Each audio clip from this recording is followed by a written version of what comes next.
Halo semuanya, perkenalkan nama saya Lili Nurjana dengan NIM 06021282328012. Di video kali ini saya akan membacakan sebuah cerpen yang berjudul Pernahkah kalian menjelma jadi ikan? Karya Gustav Sakai. Pernahkah kalian menjelma jadi ikan? Aku yakin kalian akan menjawab tak pernah.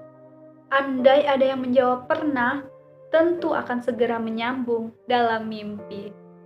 Tetapi Bella bocah perempuan 8 tahunan itu sangat yakin sedang tidak bermimpi. Berbeda dengan mimpi yang segalanya serba kabur dan tak jelas. Bella bisa melihat dan merasakan semua yang ada di sekitarnya sangat rinci dan nyata. Dan semua yang rinci dan nyata itu, inilah yang paling membuat Bella yakin berhubungan dan berkelanjutan dari kehidupan Bella sebelumnya sebagai manusia. Harusnya Bella bahagia, karena menjadi ikan memang adalah harapannya. Tapi dalam kehidupan sebelumnya sebagai manusia, Bella ingin jadi butterfly fish, bukan blue devil. Butterfly fish adalah jenis ikan yang cantik, bertubuh tipis dengan motif sisik bergaris lurik-lurik, melengkung, naik dari perut, melebar terus ke punggung, sehingga tampak seperti sayap kupu-kupu. Sedangkan blue devil, sosok Bella kini adalah jenis ikan berwarna biru gelap dengan motif sisik bertotol-totol, pendek gemuk, sirip dan ekor terjulur berat, melambai-lamban, tak ubahnya tangan-tangan dan kaki-kaki yang malas. Hal lain yang juga tak sesuai dengan harapan, bahkan ini sangat mengecewakan Bella. Papa ternyata bohong. Bella ingat bagaimana saat sebelumnya sebagai manusia, ia dan Papa berdiri di depan akuarium ini. Jongkok menyamakan tinggi tubuhnya dengan Bella. Papa menunjuk ke sosok ikan yang hampir tak terlihat karena corak dan warna tubuhnya sangat mirip dengan koral. Namanya false five fish, ujar Papa. Atau nama latinnya Solenostomus paradoxus, ikan favorit Papa. Kenapa favorit? Tanya Bella penasaran. Karena pintar menyamar, ia bisa mengubah warna tubuh menyesuaikan dengan corak dan warna sekitar. Bella mengangguk-angguk kagum. Memang, setelah dengan cermat mengamati seluruh isi akuarium, Bella melihat ikan false five itu ada di beberapa tempat dan sosok masing-masingnya nyaris serupa dengan latar tempat ikan itu berada. Tetapi sekarang, setelah berada di dalam akuarium, Bella tahu yang sebenarnya. Bukan karena bisa mengubah corak dan warna tubuh sesuai dengan sekitar, melainkan karena false five adalah jenis ikan yang corak dan warna tubuhnya sangat beragam.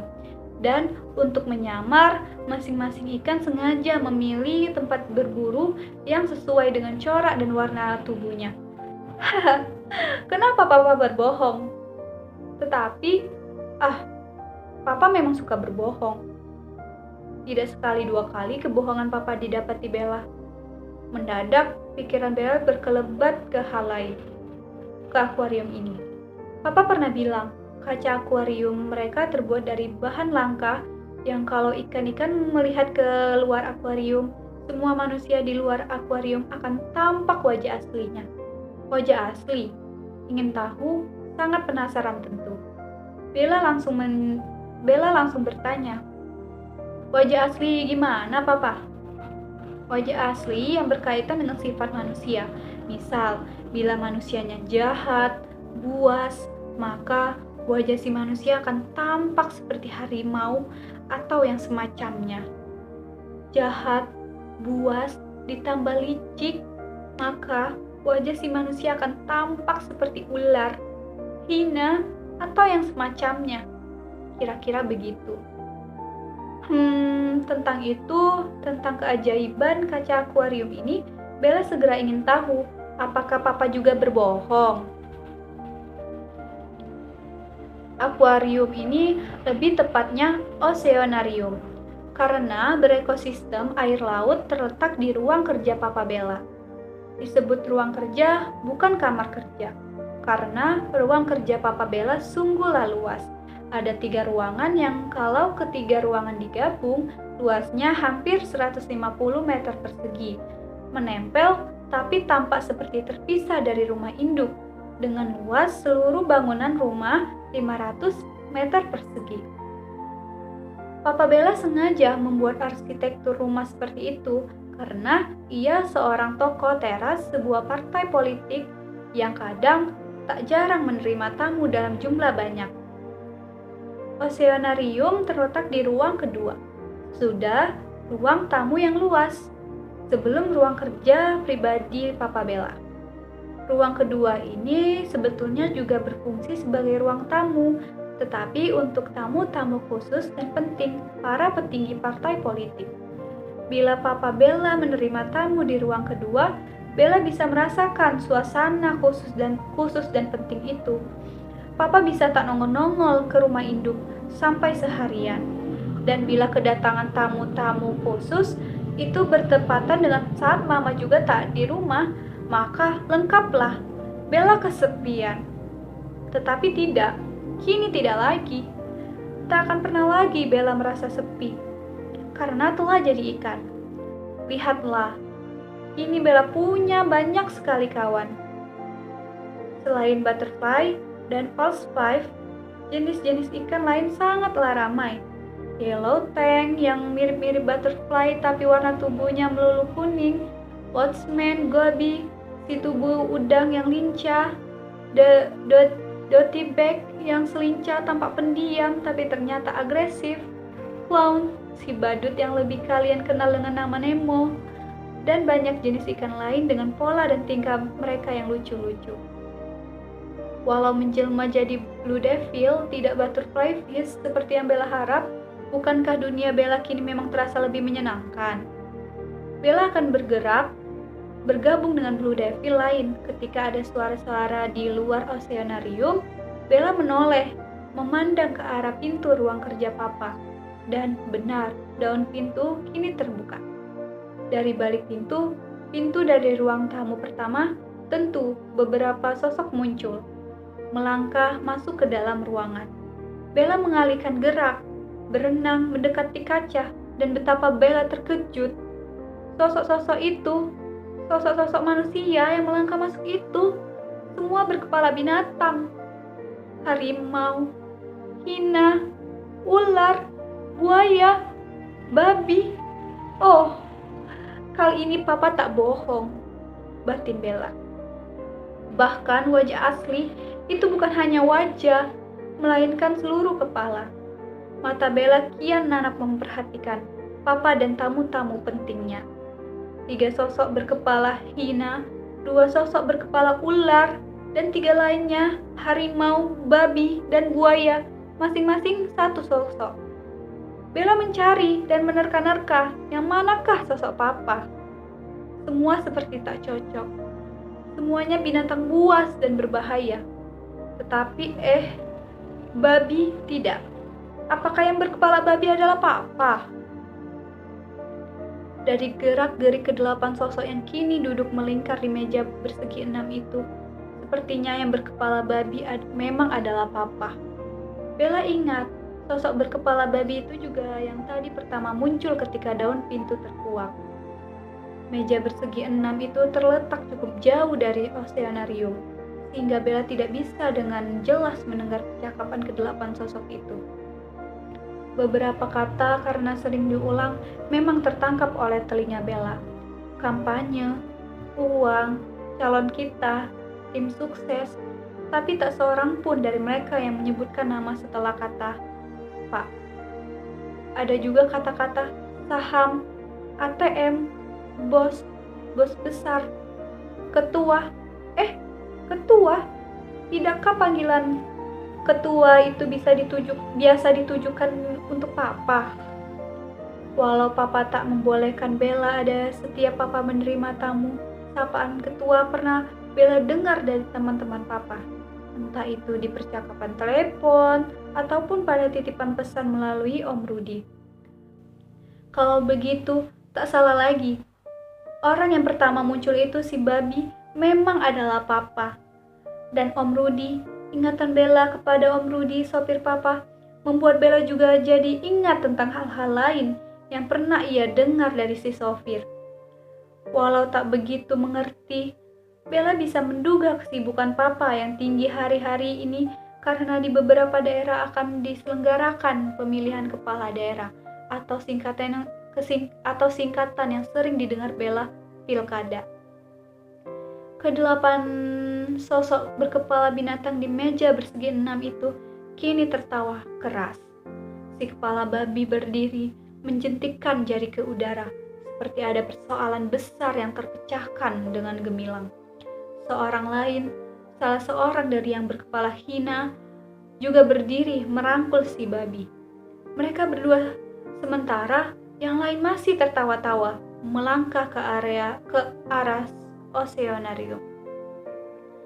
Karena jarak yang semakin dekat, kedelapan sosok berkepala binatang di meja bersegi 6 itu kini tertawa keras. Si kepala babi berdiri menjentikkan jari ke udara seperti ada persoalan besar yang telah terpecahkan dengan gemilang. Seorang lain, salah seorang dari yang berkepala hina, juga berdiri merangkul si babi. Mereka berdua, sementara yang lain masih tertawa-tawa, melangkah ke arah oceanarium. Karena jarak yang semakin dekat, Bella kini bisa mendengar dengan jelas saat si hina berbicara. Itu sebab Sokrates bilang kebohongan dibutuhkan oleh kebajikan ya. Si babi menganggukkan kepala. Dan kosnya tidakkah jauh lebih murah? Iya, cara menarik simpati pemilih paling mudah dan murah memang adalah dengan berbohong. Dan jangan lupa kenapa rezim sebelumnya bisa bertahan sampai 32 tahun. Tak lain tak bukan karena kebohongan. Dua kepala binatang itu kini menunduk, membungkukkan tubuh, menikmati pemandangan dalam oceanarium. Wajah mereka menyorong tepat di depan Bella yang terpaku di balik kaca. Oh, betapa Bella melihat dua lubang hidung yang luar biasa besar dari si babi. Gelap, kelam seperti gua. Betapa Bella melihat gigi-gigi raksasa si hina, runcing, tajam seperti ruyung-ruyung galiga. Namun, yang membuat Bella merasa mual dan ingin muntah tiba-tiba adalah lendir yang mengalir dari hidung si babi dan lidah merah terjulur dengan ludah yang menetes-netes dari moncong si hina. Pernahkah kalian menjelma jadi ikan? Aku yakin kalian akan menjawab tak pernah. Andai ada yang menjawab pernah, tentu akan segera menyambung dalam mimpi. Tapi Bella, bocah perempuan 8 tahunan itu, tetap yakin ia tak bermimpi, walau setelah muntah-muntah, lalu semuanya gelap dan membuka mata, mendapatkan tubuhnya terbaring di atas tempat tidur, dan di sebelah Bella duduk Mama Bella berlinang air mata. Betapa Bella tak percaya. Aku ikan, Mama. Bella mengulang apa yang sejak tadi ia bilang. Tidak, sayang, kamu sakit, telah lama sakit. Mama Bella menghapus air mata terseduh. Aku ikan, Blue Devil. Bella mengangkat tangannya, memperlihatkan sirip yang lamban dan malas itu. Tapi yang Bella dapati kini adalah tangan kecil yang kurus, lemah, dan pucat. Aku ikan. Tenanglah sayang. Mama Bella menahan seduh. Itu, papamu datang. Papa? Bella mendengar suara langkah di luar kamar seperti terburu. Lalu bunyi klik dan kuak daun pintu. Suara langkah bergegas mendekat ke tempat tidur. Sebuah kepala lalu terjulur dan mendadak Bella kembali merasa mual. Si babi, lelaki berkepala babi. Baik unsur intrinsik dan ekstrinsik dari cerpen yang berjudul Pernahkah Kalian Menjelma Jadi Ikan karya Gustav Sakai. Yang pertama yaitu jika kita lihat dari unsur intrinsiknya, yaitu ada tema. Nah, tema pada cerpen tersebut yaitu kebohongan dan kemunafikan. Nah, lalu tokoh dan penokohannya yaitu yaitu ada Bella. Nah, Bella ini adalah seorang anak perempuan yang berusia 8 tahun yang memiliki karakter polos, ingin tahu, tetapi ia juga kecewa saat melihat kenyataan buruk tentang ayahnya dan orang dewasa di sekitarnya. Nah, lalu ada tokoh papa. Nah, tokoh papa di sini yaitu seorang politikus yang sering berbohong dan digambarkan berkepala babi. Di sini yaitu sifatnya serakah dan manipulatif. Nah, lalu mama. Nah, di sini pada tokoh mama yaitu adalah seorang ibu yang peduli dan penuh kasih sayang. Nah, lalu ada tokoh para tamu politikus. Nah, di sini digambarkan berkepala binatang buas seperti harimau, yaitu sifatnya rakus, hina yaitu kejam, lalu ular yaitu licik, dan buaya yaitu tamak. Nah, lalu alur cerita di sini yaitu maju dan mundur karena diawali dengan Bella yang menjadi seorang ikan, lalu kilas balik ke kehidupannya sebagai manusia dan berlanjut saat seorang Bella melihat wajah asli para politikus melalui kaca akuarium. Kemudian berakhir dengan Bella kembali menjadi manusia. Nah, lalu unsur intrinsik yang keempat yaitu ada latar. Nah, latar di sini yaitu ada 3, latar tempat, latar waktu, dan latar suasana. Nah, latar tempat yaitu oceanarium di ruang kerja papa, rumah besar, dan kamar tidur Bella. Nah, lalu ada latar waktu. Nah, latar waktu di sini tidak disebutkan dengan jelas. Nah, lalu latar suasana. Nah, latar suasana di sini yaitu misterius tetapi juga kelam dan menegangkan, terutama saat Bella melihat wajah asli para politikus. Nah, lalu yang kelima yaitu ada gaya bahasa. Nah, gaya bahasa di sini yaitu menggunakan gaya bahasa metafora, yaitu seperti wajah binatang untuk menggambarkan sifat manusia, sehingga para pembaca dapat membayangkan setiap adegan dengan jelas. Nah, lalu yang keenam ada sudut pandang. Nah, sudut pandang di sini yaitu menggunakan sudut pandang orang ketiga, yaitu serba tahu. Nah, lalu yang ketujuh adalah amanat. Nah, amanat dalam cerpen tersebut yaitu penampilan luar seseorang tidak selalu mencerminkan sifat aslinya. Nah, kebohongan dan kemunafikan terutama dalam dunia politik cepat atau lambat akan terungkap, serta kejujuran dan integritas sangat penting untuk membangun kepercayaan terutama di lingkungan keluarga, masyarakat, dan sebagainya. Nah, lalu jika kita lihat dari unsur ekstrinsik. Nah, unsur ekstrinsik ini yaitu yang pertama adalah nilai budaya. Nah, nilai budaya dalam cerpen tersebut yaitu menggambarkan budaya politik, terutama di Indonesia yang seringkali penuh dengan manipulasi.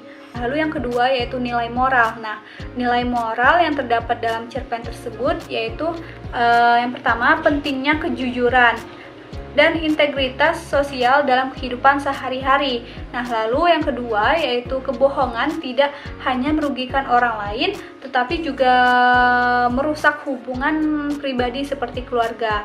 Nah, lalu yang ketiga yaitu anak-anak yang masih polos dapat merasakan dan memahami kebohongan orang dewasa. Nah, lalu nilai sosial yaitu nilai sosial. Nah, nilai sosial di sini yaitu menyoroti dampak negatif dari sifat munafik dan manipulatif yang dapat merusak kepercayaan serta hubungan keluarga yang renggang karena kesibukan dan ambisi pribadi. Nah, lalu nilai keempat yaitu nilai religius. Nah, nilai religius di sini yaitu ibadah dan penampilan religius tidak ada artinya jika tidak diikuti dengan perbuatan baik dan dengan kejujuran. Lalu apresiasi dan komentar dari saya terhadap cerpen yang berjudul Pernahkah Kalian Menjelma Jadi Ikan karya Gustav Sakai, yaitu menurut saya cerpen ini sangat menarik karena mampu memadukan unsur fantasi dan realitas untuk menyampaikan kritik sosial. Nah, melalui sudut pandang seorang anak, pembaca diajak melihat bagaimana dunia politik yang penuh dengan kebohongan dan manipulasi dengan menggunakan simbol kepala binatang untuk menggambarkan sifat asli para politikus.